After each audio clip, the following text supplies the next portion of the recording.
মোদির সিঁদুর আর মমতার খেলা শব্দগুলো শুনলেই আগুন চড়ে যায় রাজনৈতিক বিতর্কে। কিন্তু এই উত্তাপের মাঝেই একটা প্রশ্ন হারিয়ে যায়, মানুষের উন্নয়ন কোথায়? স্কুল, হাসপাতাল, কর্মক্ষেত্র, শ্রমিকের মজুরি, ফসলের কৃষকের দাম, এগুলো কি সত্যি এখন আর রাজনৈতিক কোনো দলের অগ্রাধিকার? 26-এ বিধানসভা নির্বাচন আসছে, তার আগে কি এগুলো নিয়ে তৃণমূল বা বিজেপি বা বামেরা এগুলোকে অগ্রাধিকার কি তারা করবে? এই নিয়ে আজকের আমাদের আলোচনায় আমার সঙ্গে রয়েছে আমার সহকর্মী পঞ্চানন। যে বিষয়টা 26-এ বিধানসভা নির্বাচন আসছে, 21-এ বিধানসভা নির্বাচন যেটা একটা সাম্প্রদায়িক রাজনীতির ভিত্তিতে হয়েছিল, 26-এ কি সেই রাজনীতিকেই সামনে রেখে ভোটটা হবে, নাকি পশ্চিমবঙ্গ আবার আগের জায়গায় ফিরতে পারবে? এটা তো সময় বলবে, কিন্তু যা ট্রেন্ড তাতেও সেটা খুব ভয়ঙ্কর ট্রেন্ড। কারণ পশ্চিমবঙ্গ ঐতিহাসিকভাবে পশ্চিমবঙ্গের রাজনৈতিক সংস্কৃতি হচ্ছে খাদ্য, বস্ত্র, অন্ন এর ভিত্তিতে ভোট হয়ে এসছে। পশ্চিমবঙ্গ দেখেছে একটা সময় তেভাগা আন্দোলন, কৃষকের ফসলের দামের জন্য সেই আন্দোলন 20-30 বছর ধরে চলেছিল। একটা সময় জমির বর্গা আইনের মাধ্যমে কৃষক তার জমি পেয়েছিল এবং নিজের ফসলের অধিকার পেয়েছিল। তারপর পশ্চিমবঙ্গ দেখেছে খাদ্য আন্দোলন 59-60-এর দশকে। এই যে বিরাট সময় ধরে পশ্চিমবঙ্গে কৃষক, শ্রমিক, গরিব মানুষের মননে একটা আন্দোলনের বীজ বপিত হয়েছিল। এই বপনের জায়গা থেকেই পশ্চিমবঙ্গ কোনোদিন উত্তর ভারতের মতো করে জাতপাতের ইস্যুতে ভোট দেয়নি, এবং কোনো রাজনৈতিক দলই তাদের দেওয়াল লিখনে, পোস্টারে কোথাও জাতপাতের কথা বলেনি। এমনকি যে বিজেপি অটল বিহারী বাজপেয়ীর নেতৃত্বে একদিন ক্ষমতায় ছিল, আমি যে এখানটায় বসে আছি, এই এলাকার সাংসদ ছিলেন তপন শিকদার, তিনিও জাতপাতের ভিত্তিতে সেই সময় লড়েননি। সেই সময় তার দলের সঙ্গী ছিল তৃণমূল, তারাও লড়েনি। কিন্তু 2014 পরবর্তী পশ্চিমবঙ্গ, ভারতবর্ষ তো বটেই, পশ্চিমবঙ্গ আস্তে আস্তে ধীরে ধীরে ধীরে ধীরে সাম্প্রদায়িক রাজনীতির শিকার হতে চলেছে, শিকার হয়ে গিয়েছে বলা চলে। এবং আজকের দিনে মানুষের ভোট দেওয়ার প্রবণতা হচ্ছে হিন্দু মুসলমান। ফ্যাক্টটা এরকম যে মুসলমান সে তৃণমূলকে ভোট দেবে, যে হিন্দু সে বিজেপিকে ভোট দেবে, যে সেকুলার সে সিপিএমকে ভোট দেবে, এরকম একটা ব্যাপার। মানে মূলত এই যে ধর্মের ভিত্তিতেই ভোট হবে। আমরা যারা রাজনৈতিক কাজকর্মের সাথে যুক্ত, যারা আমরা রাজনীতির স্টুডেন্ট বা সাংবাদিকতা করি, আমাদের যখন আজকের দিনে ভোটের পার্সেন্টেজ বার করতে হয়, তখন আমাদেরকে দেখতে হয় অনেকটা বিজেপির স্টাইলে, বা যারা আজকের দিনে ভোটিং ম্যানেজমেন্ট সিস্টেমের সাথে যুক্ত তাদের স্টাইলে। এসসি ভোটার কত, এসটি ভোটার কত, মুসলিম ভোটার কত, হিন্দু ভোটার কত, হিন্দু ভোটারদের মধ্যে কারা ওপার বাংলা থেকে এসছিলেন তাদের ভোট কত, তারা যারা ওপার বাংলা থেকে শেষের দিকে এসেছিলেন তারা তার মানে বিজেপির ভোটার হবে। এরকম অনেক জিনিসপত্র আমাদেরকে খুঁটিয়ে খুঁটিয়ে বার করতে হয়। কিন্তু আমরা আজকের দিনে ভোটের পার্সেন্টেজ বার করতে গিয়ে, মানে যারা ভোট দেবে তাদেরকে বার করতে গিয়ে আমরা দেখি না এতজন সরকারি চাকরি পেয়েছে, এতজন পায়নি, তার মানে এদেরকে চাকরি দিতে হবে, তাহলে এরা ভোটটা দেবে। এতজন কৃষকের ছোট জমি আছে, যদি একটু তারা জমিটা বড় পায় তাহলে আমাদেরকে তারা ভোট দেবে। এই স্টাইলে কোনো রাজনৈতিক দলই আজকের দিন আর ভোটটা করছে না। ও হিন্দু, তার মানে ওরকে আরেকটু মুসলমানের প্রতি ঘৃণা তার মনে ঢুকিয়ে দিতে হবে, তাহলেও আমাকে ভোটটা দেবে। ও মুসলিম, তাই ওকে একটু বেশি হিন্দুত্ববাদী এবং বিজেপিদের জুজু দেখাতে হবে, তাহলে ও আমাকে ভোটটা দেবে। এইটার ন্যারেটিভে ভোটটা হচ্ছে। এই যে বলা হচ্ছে না যে মমতা ব্যানার্জি লক্ষ্মীর ভাণ্ডারের জন্য ভোট পায়, এইটা পুরোটা বোধহয় ঠিক নয়। কারণ ওই যে মুসলিম ভোট ব্যাংক 30% ওনার দিকে যায়, সেই মুসলিম ভোট ব্যাংক কিন্তু শুধু লক্ষ্মীর ভাণ্ডারের জন্য ওনাকে ভোট দেয় না, ভোটটা দেয় এই হিন্দুত্ববাদের জুজু থেকেই। এবং আমরা যখন দেখছি যে আজকে অমিত শাহ কলকাতায় এসছেন, এই কয়েকদিন আগে নরেন্দ্র মোদী এলেন, মানে এনাদের তো ভোটের আগে আসা যাওয়াটা বেড়ে যায়, তার আগে অন্য সময় কিন্তু কলকাতা শহরে দেখা যায় না। ধরো গত আগস্টে বিরাট উত্তাল আরজিকর আন্দোলন হলো, তারপর আমরা দেখলাম 26,000 মানুষের চাকরি চলে গেল, তাদেরকে পুলিশ প্রত্যেক দিন পেটাচ্ছে। আগের দিন তাদেরকে বিকাশ ভবনের সামনে পেটালো, তারপর তারা যখন নবান্ন অভিযান করতে গেল অর্ধনগ্ন অবস্থায় তাদেরকে পেটালো মানে কি, তারা রাস্তায় বেরোনোর আগেই তাদের পুলিশ গাড়ি তুলে নিল। একজন শিক্ষক সে খালি গায়ে ধর্মতলার রাস্তা দিয়ে দৌড়াচ্ছে। এইটা না আমাদের পশ্চিমবঙ্গ কোনোদিন দেখেনি। কোনো মন্ত্রী দৌড়াচ্ছে হতে পারে, কিন্তু কোনো শিক্ষক দৌড়াচ্ছে, পুলিশ পেটাচ্ছে, এইটা হয়নি।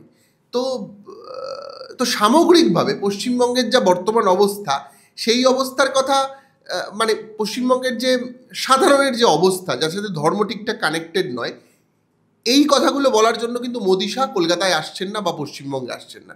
তিনি আলিপুরদুয়ারে এলেন, যে আলিপুরদুয়ারে তিনি এলেন, এসে সিঁদুর খেললেন, এবং তার এই যে সিঁদুর আর মমতা ব্যানার্জির খেলা, সিঁদুর খেলা একসাথে মিশে গেল, মিশে গিয়ে সেই রাজনীতি শুরু হয়ে গেল। পেহেলগাঁওতে ২৬ জন মারা গেল, এবং দেশের প্রধানমন্ত্রী অবলীলায় তাদেরকে ব্যবহার করতে শুরু করলেন তার রাজনৈতিক কর্মকাণ্ডে। বিহার ইলেকশন, তারপর আসাম ইলেকশন, এবং পশ্চিমবঙ্গ ইলেকশন, তারপর কেরালা ইলেকশন, পরপরই প্রায় এই ইলেকশনের ভিত্তিতে ইলেকশনটা কীভাবে লড়তে হবে, কীভাবে অপারেশন সিঁদুরকে ব্যবহার করতে হবে, তিনি প্রত্যেক দিন গাইড করছেন বিভিন্ন রাজ্যে ঘুরে ঘুরে। পশ্চিমবঙ্গেও এলেন। তিনি যে আলিপুরদুয়ারে দাঁড়িয়ে সেদিনকে কথাগুলো বলছিলেন, সেই আলিপুরদুয়ারের চা বাগানে একজন চা শ্রমিক প্রত্যেক দিন 232 টাকা থেকে 240 টাকা মজুরি পায়।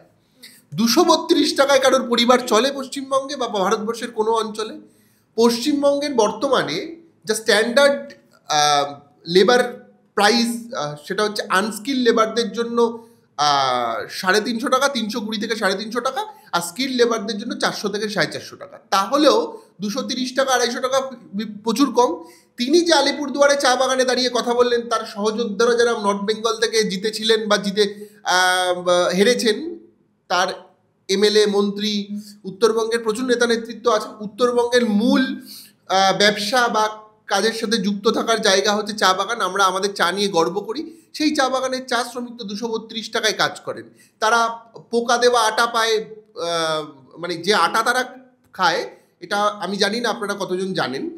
যারা চা শ্রমিক তারা চা বাগানের মালিকদের কাছ থেকে প্রত্যেক দিন খাবার জন্য সপ্তাহে একটা রেশন পান, কিছুটা আটা, কিছুটা মোটা চাল ইত্যাদি বিভিন্ন কিছু পায়টায়। তাদের থাকার ছোটোখাটো ঘরও দেওয়া হয়। এটা বংশ পরম্পরায় তারা পেয়ে আসছে। তাদের বাচ্চারা স্কুলে যায় না, চা পাতা তোলে, তাদের হাতটা কালো। তারা চা পাতা বেটে, কচি চা পাতা বেটে, আমরা যেটাকে চা পাতা খাই আর কি, তারা ওই চা পাতাটাকে বেটে কড়াইয়ের মধ্যে নেড়ে মরিচ বাটার মতো করে মোটা চালের ভাত দিয়ে খায়, আর কোনো খাবার জোটে না। একজন চা শ্রমিক মাসে একদিনও খাসির মাংস খেতে পায় না। তো এই কথাগুলো নরেন্দ্র মোদী আলিপুরদুয়ারে এসে বললেন না। আজকে অমিত শাহ কলকাতায় দাঁড়িয়ে এগুলো বলবেন না। তারা বলবেন 26 ইলেকশন নিয়ে, তারা 26,000-এর চাকরি যাওয়া নিয়ে ওই একটা দুটো কথা বলে সেরে দেবেন। কিন্তু চাকরি দেওয়ার ক্ষেত্রে আজকে অমিত শাহ, নরেন্দ্র মোদীর এত ক্ষমতা, গোটা দেশ, গোটা পৃথিবী নাকি তাদের কথা শোনে। তো তারা 26,000-এর জন্য চাকরি দিচ্ছে না কেন? 26,000 শিক্ষকদের তিনি নিয়ে গিয়ে একটা অন্য ডিপার্টমেন্টে চাকরি করে দিতে পারছে না কেন? এত ক্ষমতা। চাঁদে লোক পাঠায়, আমেরিকায় লোক পাঠায়, বাংলাদেশকে টাইট দেয়, পাকিস্তানকে সেনা পাঠায়। তো 26,000 যারা শিক্ষক, যারা পড়াশোনা করে চাকরি পেয়েছিল, তাদেরকে তৃণমূল সরকার তাদের সাথে খারাপ করেছে, চুরি করেছে, সব ঠিক আছে, কিন্তু তাহলে অমিত শাহ, নরেন্দ্র মোদীরা তাদেরকে চাকরি দেয় না কেন?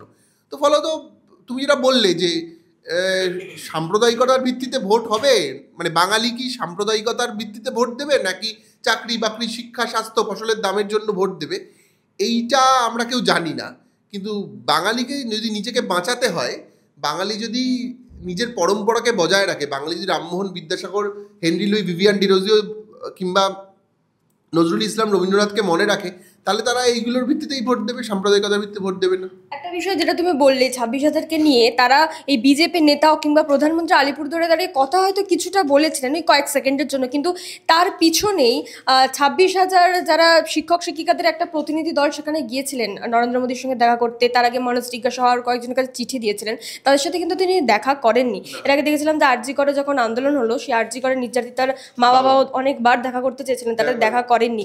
এই বিষয়গুলো রয়েছে। যেমন সেই সঙ্গে এই যে 100 দিনের কাজের টাকা যারা করেছিল কাজ, তারা আজও পর্যন্ত সেই টাকা পায়নি। এই কথাগুলো কি তাহলে 26-এর নির্বাচনে, কোনো নির্বাচনের আগে তো বলা হয়নি, এবারেও কি তাহলে বলা হবে না?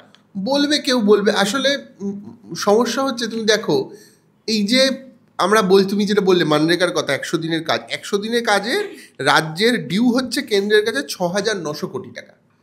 এইটা মিডিয়ার ভাষায় রাজ্যের ডিউ, আসলে এটা গরিব মানুষের ডিউ, হক। গরিব মানুষ 6,900 কোটি টাকা কেন্দ্রের কাছে পায়।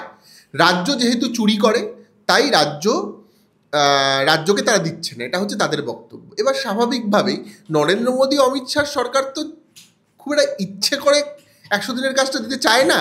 তাদের কি দরকার 100 দিনের কাজ করানোর, মানুষকে টাকা দেওয়ার? ফলত তারা যে চায় না, আর ওরা একটা ছুতো পেয়ে গেছে। এটা তো সত্যি কথা, 100 দিনের কাজে ঢালাও চুরি হয়েছে পশ্চিমবঙ্গে, তার জন্য তারা টাকাটা দিচ্ছে না।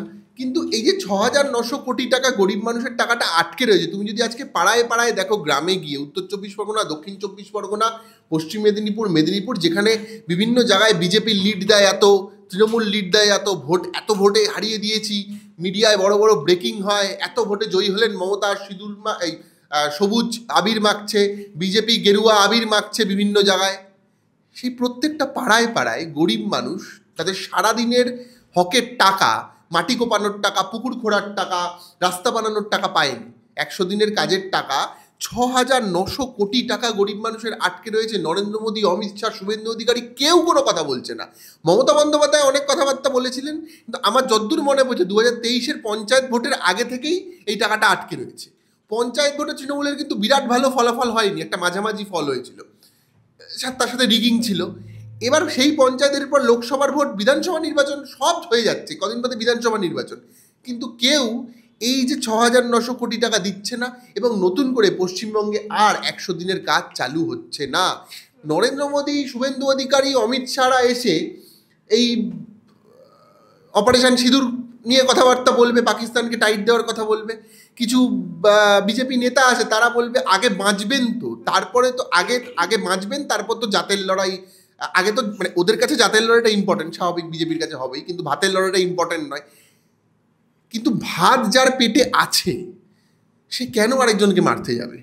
যার কাছে একটা স্মার্টফোন আছে, একটা থাকার মতো বাড়ি আছে, একটা টিভি আছে, যে স্কুলে বাচ্চাকে পড়াতে পারে, যার পরের দিন কি খাবো এই চিন্তাটা খুব ডিটেলে করতে হয় না, একটা বেসিক সহায় সম্বল আছে, সে তো পরের দিন গুন্ডা হয় না। গুন্ডা সেই হয় যার সঠিক শিক্ষা নেই, যার পড়াশুনো কম, যাকে ধর্মীয় রাজনীতি দিয়ে মোল্ড করা যায়, সেটা হিন্দু মুসলমান সব ক্ষেত্রেই। ফলত যাই হোক, এই জাতের রাজনীতিটা তো তারা করবেই, কিন্তু এটা খুব ফ্যাক্ট যে ভাতের রাজনীতি, মানে যে 100 দিনের কাজের কথা বলা, এগুলো বলছে না তারা। এই না বলা থেকে বাঙালি ভুলে যাচ্ছে বেসিক্যালি, এটা হচ্ছে বক্তব্য। আর আমি যে কথাগুলো বলতে শুরু করেছিলাম, যে আলোচনাটা, যে তেভাগ আন্দোলন, খাদ্য আন্দোলনের সময় কি গরিব মানুষের হক ছিল না? ডেফিনেটলি গরিব মানুষ কিন্তু সেই আন্দোলনটা করে হকটা ছিনিয়ে নিয়েছিল। আজ একটা পশ্চিমবঙ্গে নেত্রী নেই বা নেতা নেই যে এই 6,900 কোটি টাকা গরিব মানুষকে ফিরিয়ে দেওয়ার জন্য রাস্তায় বসবে এবং রক্তক্ষয়ী আন্দোলন করবে, আমরণ অনশন করবে, কলকাতার রাজপথ বন্ধ করে দেবে, কিংবা মেদিনীপুরের রাজপথ বন্ধ করে দেবে, কিংবা পুরুলিয়ার রাজপথ বন্ধ করে দেবে। এই রকম নেতা নেতৃত্ব নেই, বিরোধীদের মধ্যেও কেউ নেই। ফলত 6,900 কোটি টাকা মেরে ভোট ইলেকশনের কাজে লাগে এই টাকাগুলো। হয়তো বিজেপির, তুমি যদি আজকের দিনে ডেটা দেখো, বা ভারতের রাজনীতিতে সব থেকে বেশি টাকা তারা ইলেকশনে খরচা করে। আমরা দেখি পাড়ায় পাড়ায় তৃণমূল একটা দেওয়ালে প্রথমে রং করে, তারপর সেই দেওয়ালের মধ্যে আবার পোস্টার মারে, প্রত্যেকটা পাড়ায় পাড়ায় হোর্ডিং, ফ্লেক্স, ব্যানারে কোটি কোটি টাকার বিজ্ঞাপনে ভরে যায় আমাদের ভোটের আগে।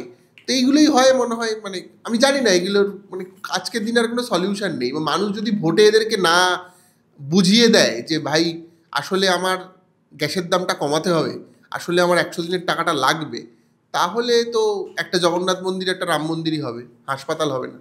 এই যে গ্যাসের দাম নিয়ে তুমি বললে, আমি কয়েকদিন আগে একটা ফেসবুক পোস্ট দেখছিলাম, ওখানে একটি মেয়ে একটা বোর্ডে কয়েকটা কথা লিখেছে যে আমি তো হিন্দু, কিন্তু আমার জন্য কি ওষুধের দাম কমলো, আমার জন্য কি গ্যাসের দাম কমলো? এটা তাহলে কেমন? অর্থাৎ যে বিজেপি হিন্দুত্ববাদের রাজনীতি করছে, যাকে সামনে রেখে তারা একদম পরিষ্কার বলে দিচ্ছে এবারের ভোটটা এই লড়াই নিয়েই হবে, অর্থাৎ এই তাদেরকে যারা সমর্থন করে বা যারা হিন্দু, তাদের জন্য কি আদতে গ্যাসের দাম বা ওষুধের দাম এগুলো কি কমছে? এগুলো তো সবার জন্য সে একই থাকছে, এবং সাধারণ মানুষ যারা খেটে খাওয়া মানুষ, তারা তাহলে কিভাবে অর্থাৎ নিজেদের দিন কাটাবে? এটা তো একটা বড় প্রশ্ন। আর এগুলো নিয়ে তো কেউ কোনো কথাও বলে না। তুমি কথা বললে ওষুধের দাম নিয়ে, আমি এই গত কয়েকদিন আগের আমার অভিজ্ঞতা, আমি বালি স্টেশন থেকে ফিরছি, একজন বয়স্ক মহিলা, সে একটা ইনহেলারের প্যাকেট নিয়ে এসে আমাকে বলছে, মজার ব্যাপার হচ্ছে ইনহেলারটা আমি নিজে ইউজ করি ব্যক্তিগতভাবে। সেটা হচ্ছে বুডামেট 200 বলে একটা ইনহেলার আছে, প্রাইস মানে ব্যবহার করি আমি, তো সেটা উনিও ইউজ করে, বুডামেট 200, বয়স্ক মহিলা। আমি জিজ্ঞাসা করলাম ওরা পরিবারে কেউ নেই, লক্ষ্মীর ভাণ্ডার পায়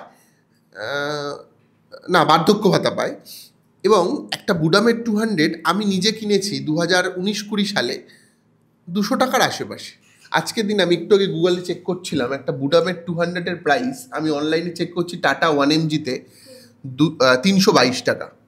হ্যাঁ, 322 দেখাচ্ছে, 295, যাই হোক 300 টাকার আশেপাশে ধরছি। তার মানে এই 3 বছরের মধ্যে বা 4 বছরের মধ্যে একটা ওষুধের দাম 100 টাকা বেড়েছে।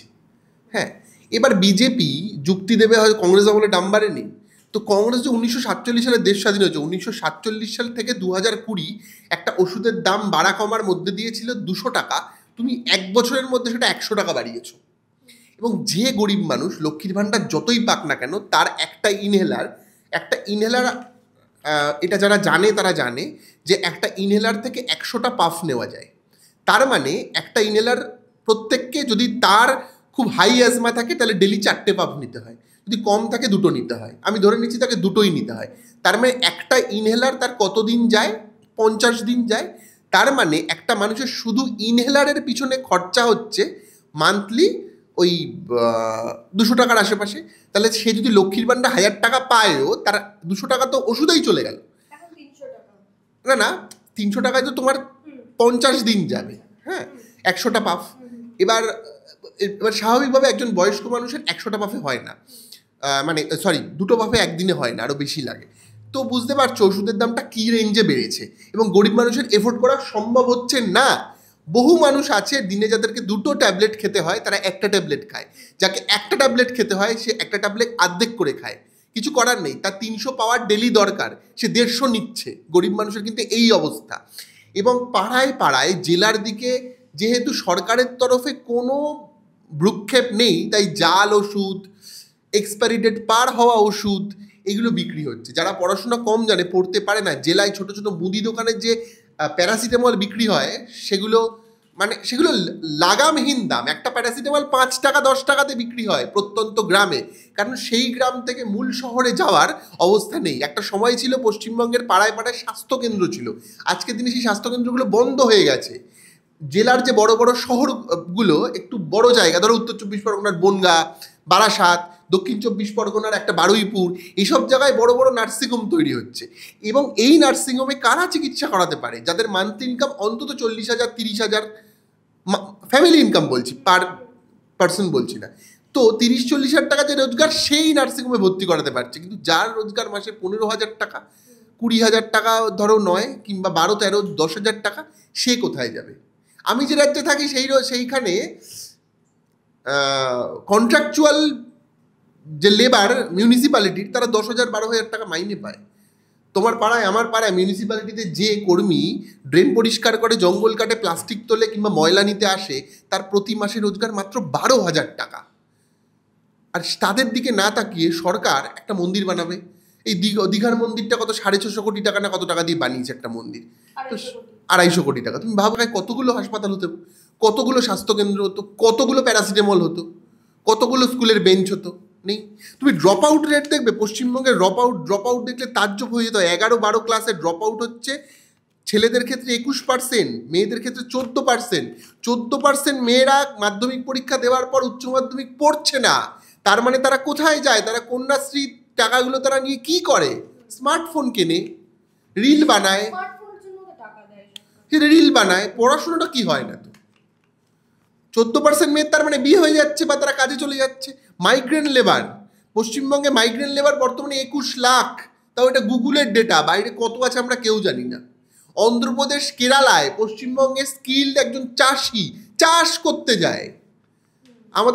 আমাদের পশ্চিমবঙ্গে একজন ক্ষেত মজুর জমিতে কাজ করে 200 টাকা 250 টাকা পার ডে পায়, ম্যাক্সিমাম 300 টাকা পায়। সে চলে যায় হচ্ছে তোমার কেরালা, অন্ধ্রপ্রদেশে 500-600 টাকা করে পায়। একজন কৃষক যার জমিতে 1 ফসলা ধান হয়, বাকি সময় কোনো ধান চাষ হয় না, সে সকাল বিকেল কোনো কাজ না থাকার জন্য বাংলা মদের কাউন্টারে পড়ে আছে, তারপর তাস পেটাচ্ছে, জুয়া খেলছে, পাড়ায় পাড়ায় লটারি, লোটো এইসব খুলছে, গলি গলিতে দোকান ব্যবসা হচ্ছে না। পাড়ার ছোট দোকানগুলো বন্ধ হয়ে গেছে, সেখানে লটারি ইন্ডাস্ট্রি তৈরি হয়েছে। তুমি দেখবে প্রত্যেকটা গলির মুখে একটা করে লটারির দোকান। এগুলো কেন হচ্ছে? তার মানে বেকার বাড়ছে পশ্চিমবঙ্গে। বাচ্চারা মাধ্যমিক পরীক্ষা দেওয়ার পর সে 11-12-এ তাকে জোম্যাটোতে কাজ করে স্কুলে যেতে হচ্ছে, স্কুলে পড়াশোনা হচ্ছে না। একটা সময়ের পর সে পাসে ভর্তি হচ্ছে, পাস কোর্সে গিয়ে তার কলেজ বন্ধ হয়ে যাচ্ছে, গ্র্যাজুয়েশন হচ্ছে না হচ্ছে, কেউ খবর রাখছে না। তো এইরকম একটা সামগ্রিক পরিস্থিতি, এই পরিস্থিতিকে যদি বাঙালি যদি ঘুরে দাঁড়াতে হয়, তাহলে জাতের বিরুদ্ধে গিয়ে ভাতের পক্ষে ভোট দিতে হবে। ভোট যদি, এবং সব থেকে বড় কথা, কাউকে খুব বিরাট পার্সেন্টেজে ভোট দেওয়া যাবে না, এটা বাঙালির সবচেয়ে বড় ভুল। ম্যাজিক ফিগার যা তার কাছাকাছি দিয়ে দাও, কিন্তু সবাইকে ছুঁয়ে যাও। এই যে হিন্দু ভোট এত, মুসলিম ভোট এত, এই পার্সেন্টেজে গেলে হবে না। এবং মানে যাকেই তুমি জেতাও না কেন তাকে অ্যাবসলিউট মেজরিটি দিও না, একটা স্ট্যান্ডার্ড জায়গায় রাখো। এই যে নরেন্দ্র মোদীকে এবারে ভারতবর্ষ যেভাবে দিয়েছে, নরেন্দ্র মোদী কিন্তু বিজেপি এককভাবে ক্ষমতায় আসেনি, তো সবাইকে নিয়ে এসেছে। এইটা যদি হয়, পশ্চিমবঙ্গে যদি এইভাবে মানুষ যদি ভোটটা বুঝে দেয়, তাহলে বদলাবে। তাহলে মন্দিরের পরিবর্তে হাসপাতাল হবে, প্যারাসিটামলের দাম কমবে, গ্যাসের দাম কমবে, গ্যাসের ভর্তুকি বাড়াবে সরকার, বাধ্য হবে দিতে। গরিব মানুষকে সরকারকে বাধ্য করতে হবে, আমি তোকে ভোট দিই, আমি তোমাকে ভোট দিই, তুমি আমার জন্য কাজ করবে, আমার জন্য তুমি বেঁচে আছো, আমার জন্য তুমি নেতা, তোমার জন্য আমি নই। এটা গরিব মানুষকে বুঝিয়ে দিতে হবে, তাহলেই হবে।